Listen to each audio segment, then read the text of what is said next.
The Browns show up in New England this weekend with a messy resume and a fragile vote of confidence. They're 2-5. Rookie Dillon Gabriel is set to make his fourth career start, and the franchise is still circling the fallout from the Deshaun Watson experiment. Newsweek, Jimmy Haslam didn't exactly pull the trigger on Stefanski. Instead, he took a breath and gave the coach a public lifeline. Kevin's done a really good job with us, Haslam told The Athletic's Diana Rossini, calling out the Watson trade as part of the reason the club is still digging out of a hole and praising Stefanski for rallying the team after a rough spell.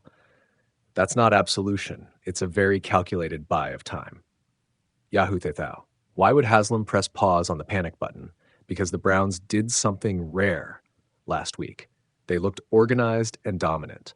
Cleveland blew out the Miami Dolphins 31-6, a game where the run game and defense imposed their will, and the one-time question marks looked like a team that could actually play cleaner football. It was a reminder of what this roster can still be when the chaos subsides. Reuters, still, the ledger matters. Stefanski's record with the team sits under 500, 42-49, and Cleveland has gone 5-19 since the start of 2024. Ownership keeps referencing the Watson deal as a root cause, a big swing and a miss, and that language matters. It's basically Haslam saying aloud that the roster construction and cap decisions tied to that trade are strangling the team's flexibility. That's a long shadow to coach in. Stat Muse. On the field, the quarterback carousel is the story no one can escape. The Browns opened the year with veterans and experiments, Joe Flacco, then a rapid pivot to rookie Dillon Gabriel, and now Shedeur Sanders is a hot-button subtext in the locker room. Gabriel's start in London, his first, showed composure and upside. He didn't turn the ball over, he moved the offense, and the staff believes in his preparation.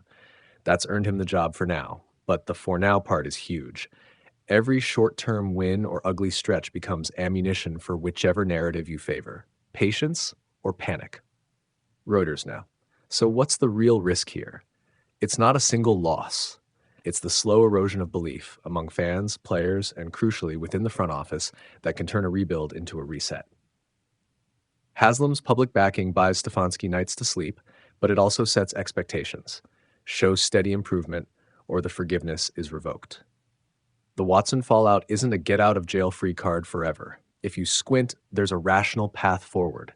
Lean into what worked in Miami. Physical run game, clean defense, quarterback management that minimizes turnovers, and stop pretending a miracle quarterback fix will appear. Develop Gabriel, keep Shedeur's development transparent, and budget for the long term instead of flipping the roster every time the thermometer spikes.